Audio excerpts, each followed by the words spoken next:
The left are sure that they're going to win. So sure that they'll write articles like this in The Guardian. This is from one Andy Beckett, and I love what he's putting forth here, because he is not aware that tradition is the solution to a set of problems that we forgot that we had.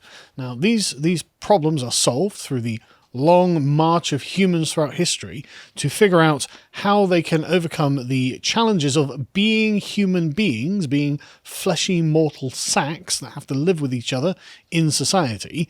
And this is what traditions have evolved to deal with.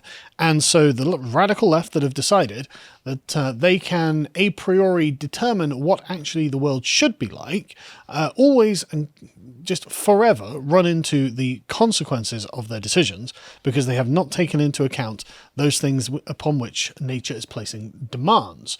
One of those is definitely families and family structures, and how this relates to wider society and minorities. When I say minorities, I don't mean racial minorities. I mean sort of like lifestyle minorities. But anyway, so this is a very interesting article. I found it really entertaining to read too. Britain is a conservative country. This is repeated so often that many of those who want a different society have come to believe it. If you want a different society, why live here? There are lots of different kinds of societies all over the world. What is it about them that, turns you off so much? Is it the colour of their skin? Maybe this Guardian writer is like, oh, I'm not living with those people. Don't know why. You can only live amongst his own kind or something. I don't know. But don't know why they don't just go to these places they happen to particularly already like. Anyway, especially during long periods of Tory government, because Labour sucks, when disheartening electoral results and the exercise of right-wing power can feel like almost the whole of politics. Oh, God, thank God for the base British public. But politics isn't about elections and holding office, however much politicians, party activists and Westminster journalists would want that to be the case. It's also about the slower, less noticed, more continuous shifts in public attitudes and behaviour. That's right, it's about the subversion that the left has been engaging in. What we consume, how families function, what we consider a legitimate sexual relationship, which words we use to talk about race. The framing that the left has been actively creating for the past God knows how many years. Changes in such things may begin with a few individuals, yet they alter the distribution of power across society. So what I think we could fairly describe this as is Gramsciist tactics. Now, the critical race theorists who are responsible for the current racialization of politics are very much adherents to Gramsci. They will cite him in their works, and if you take the time to read them, you'll know exactly why. I'll talk about that at length at another time, though. Just be aware that it is the Italian communist Gramsci in his prison notebooks who essentially set the stage for what conservatives view as cultural Marxism, as in using Marxist principles to try and alter the culture of a country. And that's where the left is at. Thing is, I don't even know if this author is aware of this, because this is kind of like the deep lore of communism. You have to be very much aware of the intellectual development of the communist movement to be aware of this. I doubt the average Guardian author has any idea about the origin of the ideas that they're being puppeted by. But anyway, through their legislation and rhetoric, governments play a big role in social change, but change can also happen without them or despite them. Really? A communist realising that the government isn't the arbiter of all things in this country? That's a weird thing. Since the annual British Social Attitude Survey was published in 1983, Conservatives have ruled Britain almost two-thirds of the time. They have often aggressively promoted traditional social norms. Oh, God, I wish we could get them to do that again. And attacked perceived threats to them, from John Major's campaign for what he called old values to Johnson's current government's current war on woke. If only Conservatives were good at arguing the Conservative case. That's the point. They can sit there going, oh, we should have these things. And everyone agrees. The overwhelming majority of people agree. It's just the Conservatives are terrible about articulating their point against the framing of the left. But again, I won't go off on a tangent.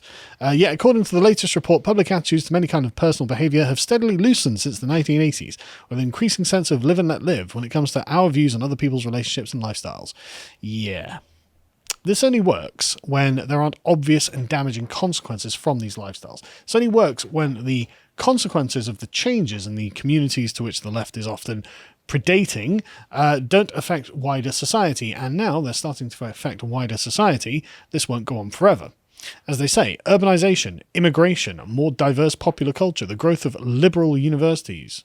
Dare we say that word? I know, dare they say that word. Liberal universities that deplatform and harass. I mean, there was one woman who had her arm broken trying to get Charles Murray off of Oxford. Like, one professor got her arm broken by students because they were trying to attack Charles Murray. I mean, I don't even know what Charles Murray really thinks. As I understand it, he's a libertarian. I've never read his work. But I don't think he should be attacked by the students, if that's too much to ask. Don't know why I have to say that. That's not what a liberal place looks like. No. The decline of some religions, he means Christianity, and the dwindling Islam's doing fine, mate. Yeah, it is. And the decline of what they describe as the socially conservative generations born in the first half of the 20th century, all of these have gradually undermined the hopes of Tory traditionalists. We might be a conservative country politically, but it is increasingly not how we live. Yeah, until the damage that is currently being done by the left needs to be reversed. We will, in some point, when the majority of people fail to understand what the traditional perspective, the traditional morals were protecting and upholding, and when these things start collapsing, people are like, why are these collapsing? What's this going on? And then someone, surely, will have to be able to articulate the traditionalist position, well, we did these things to make sure that you had the freedom to whine about the society that you're in. That's why. They think, basically, that the Thermidorian reaction isn't going to happen. And it is. Because, do you know what the Thermidorian reaction is? Right, so during the French Revolution, the radicals did radical, stupid things. They were terrible, they were violent, they tried to abolish the church, or they did abolish the church, I think. Napoleon had to restore that. And they abolished the calendar as well. They abolished the calendar, they started year zero, they tried to reset all these kinds of social relationships, and everything started going wildly out of control as they started persecuting each other, and everyone could see this is terrible. And then you had what I guess you'd call the monarchists take over. The Thermidorian reaction, which is basically the rule of the Proud Boys. This wasn't terribly popular because all they started doing is executing the leftists. But they think that this was a response to the things that the leftists had done because they had started destroying things. And of course, this Thermidorian reaction became quite politically conservative. And I think the reaction will happen because it's a response to the damage to society that the left does, trying to liberate everything. The problem that they're having now is that the left hasn't been able to conquer swiftly enough. In the French Revolution, all of these things were on steroids because the radicals had nothing holding them back. And in Britain, we have constitutional democracy until the left ruined that too. But the point is, the problems are going to emerge, even if it's just slower. Anyway, carrying on. In many ways, the war on woke is a rerun of the earlier conservative culture war almost 4 decades ago. Yes, because there's nothing new under the sun. Because the questions that the left, the problems that the left keep trying to raise are not new. They've been doing this for literally centuries.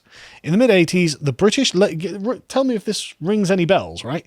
In the mid-80s, the British lesbian and gay rights movement had been at work for 3 decades and had won support from left-wing local authorities such as the Greater London Council. Yet about only 1 in 10 Britons approved of same-sex relationships, the same proportion that recently told the polling firm YouGov that they thought being woke was a good thing. So 10% of the country are woke.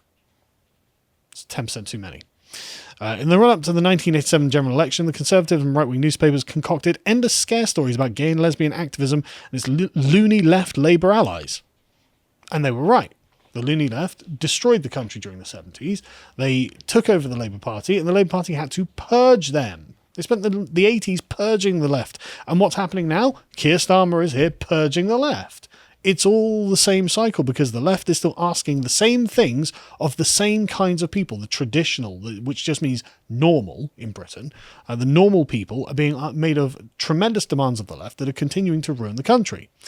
The smears worked. In the leaked internal memo about the state of the campaign in London, Labour strategist Patricia Hewitt wrote, again back in the 80s, "It is obvious from our own polling as well as from the doorstep that being called the loony Labour left is now taking its toll.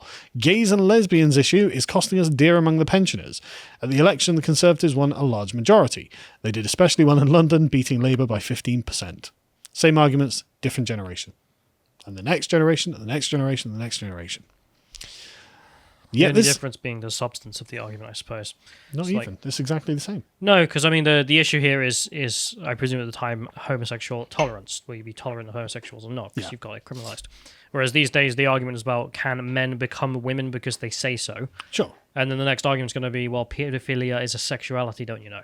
Well, they are about to start citing Foucault. So, from the late 80s, the increasingly common experience of living among people with openly different sexualities began to outweigh the scare stories about homosexuality. Public approval of same-sex relationships began to rise. It's now about 70%. Sure, because those scare stories didn't actually affect the communities outside them. Notice how the gay community is located primarily in like certain cities, mainly London, where they happen to move to congregate. Okay, fine. But that means their problems don't bleed out into wider society. I mean, the AIDS epidemic just didn't affect the straight community, if you can call it that. It's a huge problem still within the gay community, but it's not straights who are having sex with gays, so there's not much sort of like... I'm shocked. Yeah, if you can believe it. But that means that the problem is contained with this community. And so, the question is, what's the toll on the gay community? I mean, like, Freddie Mercury died of AIDS. It's not like this was like, just some randos, in London or something. This is a real problem that's been top to bottom through the gay community, and still a problem in, say, California and San Francisco.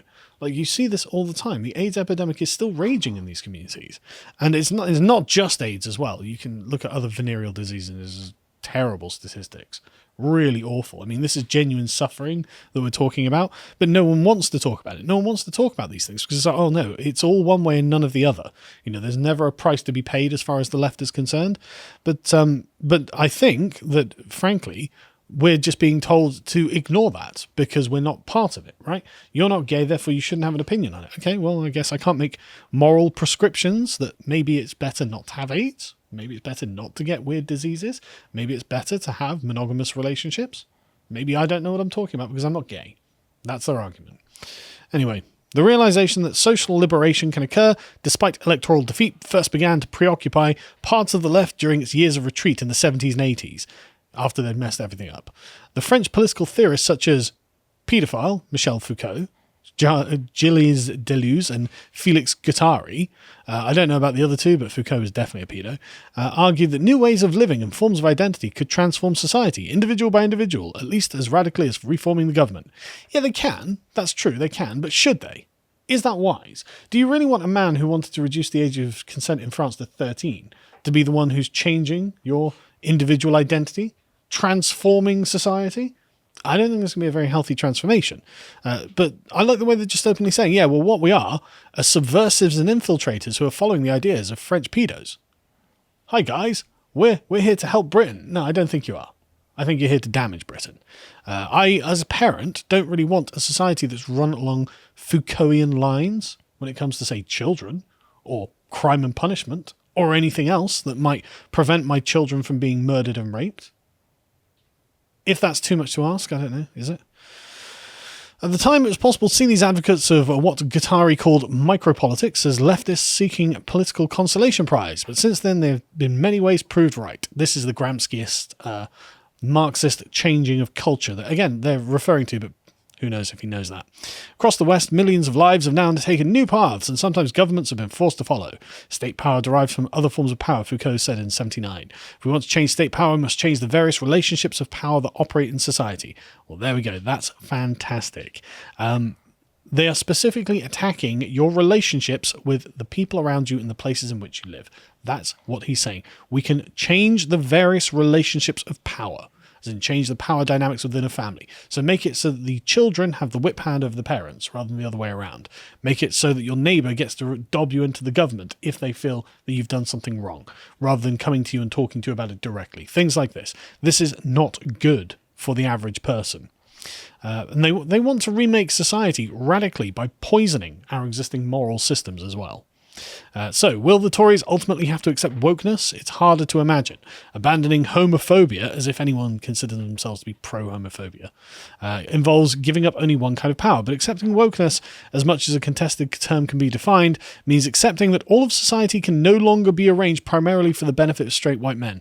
What are you talking about? Brainlet take. Brainlet. Tiny brain. Like, at least Nesri Malik can assess the different sides. Yeah. Like, this guy has nothing. Yeah, I mean, just to be clear, right, society is organised for the benefit of women and children, for the safety of women and children. But it does also mean that the Conservatives would have to condemn our entire civilization as evil. Hard for a Conservative to accept, I would. Well, for the British Conservative Party, however. Well, yeah. The party is a different thing, but the average Conservative probably isn't going to accept that our civilization is evil. And straight white men are the Conservatives' largest group of supporters. Oh, really? What a shock. I imagine straight white women are the next largest group of supporters, and I imagine that, it's because of their view on children, right? It's not the same as the left's view on children. Since the arrival of Johnson's blokey government and the absorption of many Brexit Party ideas and voters, the Tory party has become even less woke than before.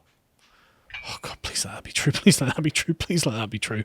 The thing is, right, they don't seem to understand what they're talking about is the pillars of the bloody earth here, right? Families are what keeps society up. They work, especially the men, work to support everyone. They pay the majority of taxes. They're the smallest state benefit extractors. They also are the ones who are setting law and order in their own homes to their own children. It is right that these people are defending our civilizational values, especially given what the left is offering. What is the left offering? The communities that the left offers you are not doing very well. Do you want to be like the urban black community in London?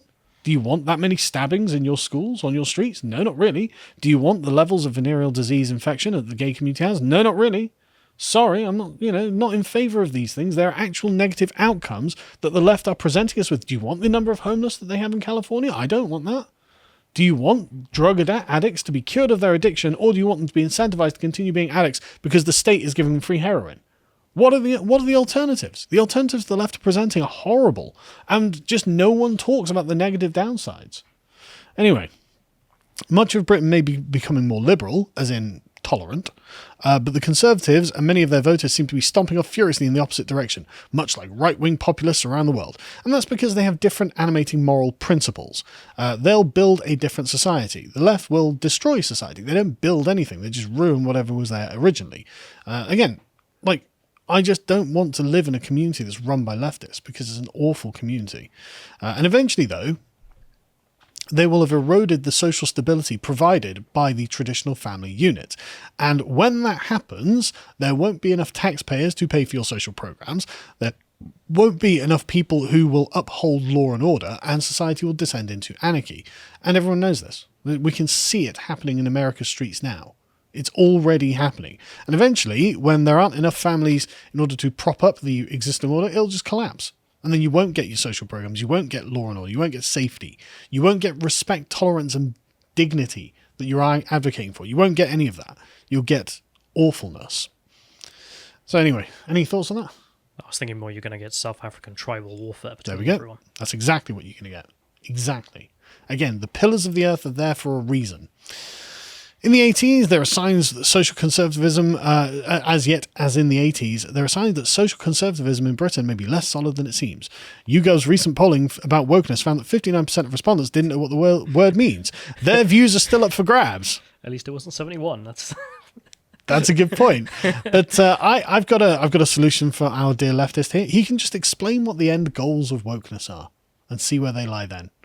Just explain to them, what we want is a world in where, paedophiles can fuck kids, black people can go and loot stores, and literally we can brainwash your children into chopping off your own genitals. And we can kill every white person. Yes, and that's wokeness. So are you in favour of that? And people are probably like, not entirely. If you think we're exaggerating, Ash Sarkar, a well-known communist, gave her prescriptions of what wokeness looks like, a woke country on political lines. It is the redistribution of wealth, power and land along race, gender and class lines. Yes. It's like, right, so the worst aspects of the communist revolutions of Mao and Stalin, except now also on gender and race lines. Yes. Oh, fantastic. Ask Stonewall their position on children transitioning.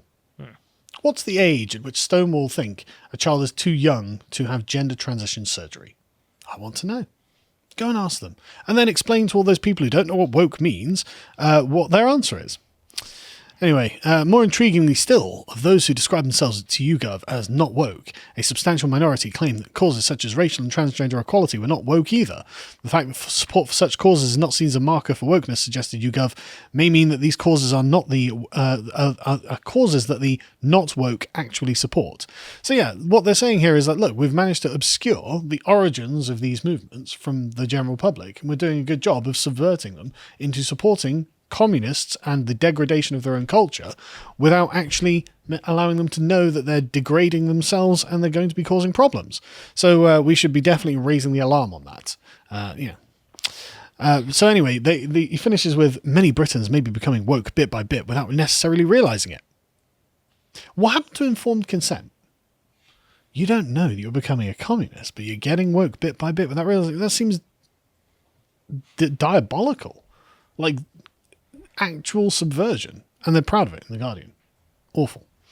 That's how social attitudes often shift here. Britain is a country that likes to say it doesn't like change, but it rarely stays the same. Yeah, but it changes in line with a certain set of principles, ones that are respectful to what has come before and build within the same tradition. And in fact, we have a great example of this. Recently, the Conservatives have actually done something useful for once. If we can go to the next link, this is reported on lotus.com. Housing Secretary to announce new rules for developers requiring traditional architecture styles. Brilliant. Love it. As they say, urban planning since the war at times has been a disaster. It's little wonder that people are sceptical of new housing. It's a logical response to unimaginative development and poor planning. Good design, ready access to nature, high environmental standards should be for all, from Haringey to Hartlepool. This is about putting communities, not developers, in the driving seat to demand beauty and insist on a return to a sense of stewardship, building greener, popular homes in places that stand the test of time. That is how you build within the principles and bounds of tradition.